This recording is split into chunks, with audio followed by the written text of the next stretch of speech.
देवकी कृष्ण की गाथा जो मातृत्व के त्याग, प्रेम, बलिदान और संघर्ष की मिसाल है। ये कथा है भगवान श्री कृष्ण की जन्मदात्री माता देवकी की।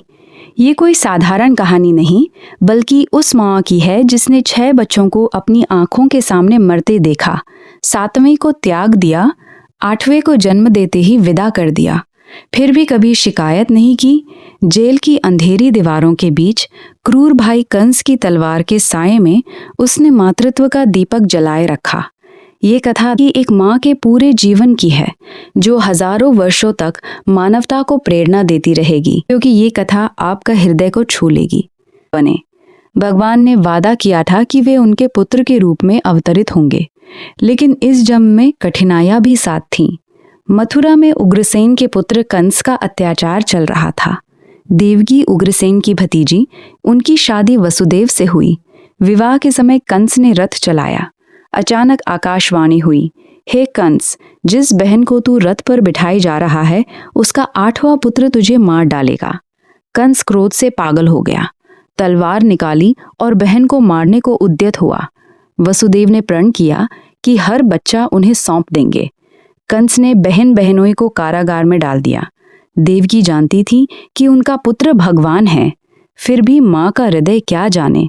हर गर्भ में वे बच्चे को पालती, गीत गाती, कल्पना करती कि कैसे उसे गोद में लेंगी, दूध पिलाएंगी। लेकिन भाग्य क्रूर था। 6 बच्चों का बलिदान, माँ का पहला महात्याग, पहला पुत्र जन्मा। देवकी की आंखों में आनंद के आंसू थे, लेकिन कंस आ पहुंचा। क्रूरता से नवजात को पत्थर पर पटक दिया। देवकी चीख उठी, नहीं, मेरा बच्चा। उनका कलेजा डिसप चीर गया, आंसू बह निकले, शरीर कांपने लगा। लेकिन उन्होंने वसुदेव को सांत्वना दी, प्रिय, ये तो धर्म का खेल है। भगवान का आगमन हो रहा है। दूसरा, तीसरा, एक एक कर 6 पुत्र।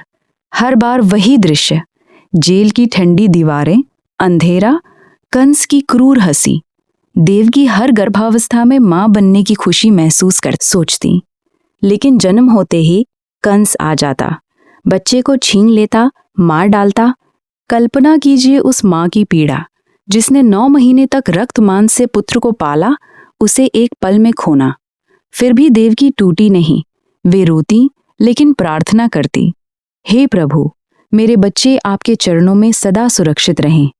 ये था माँ का प्रेम, स्वार्थ रहित, निश्चल। वे जानती थी कि ये 6 पुत्र दिव्य थे, लेकिन ममता तो ममता होती है। हर बच्चे के साथ उनका हृदय मरता था, फिर अगले के लिए तैयार होता था। जेल में कोई सहारा नहीं, न परिवार, न सुविधा, सिर्फ वसुदेव का साथ और अटूट विश्वास।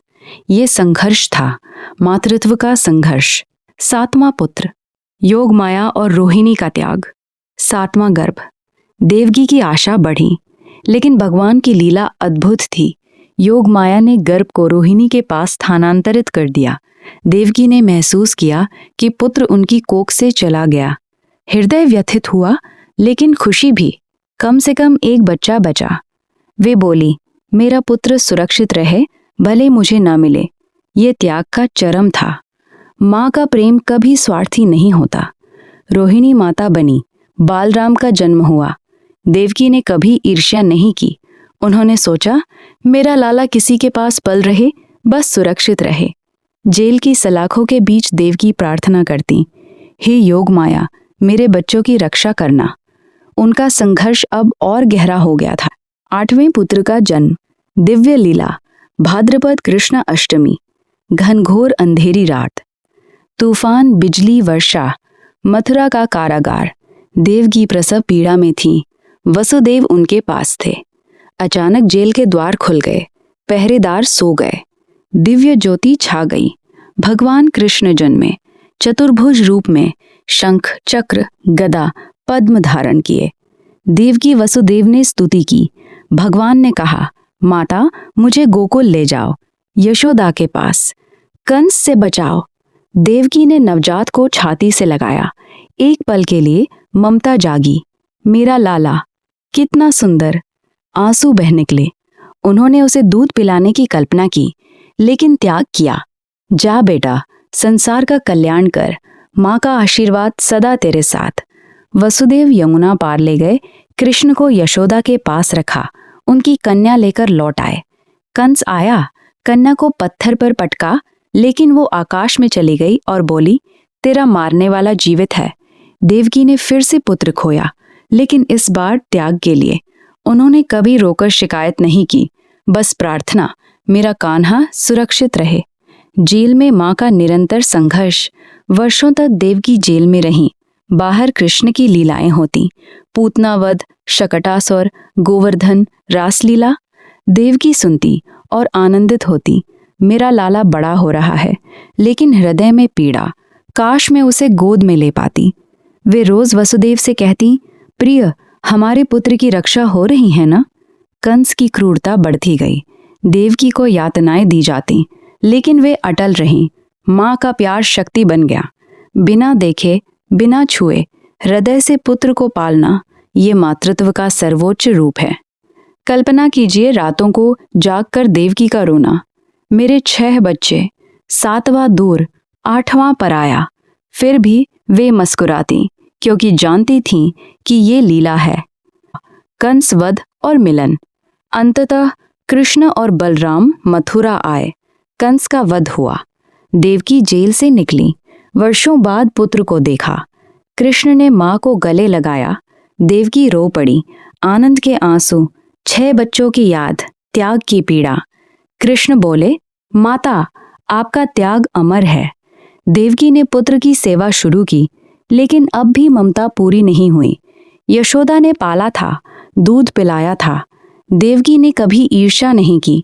बोली, यशोदा मेरी बहन है, उन्होंने मेरे लाले को माँ का प्यार दिया।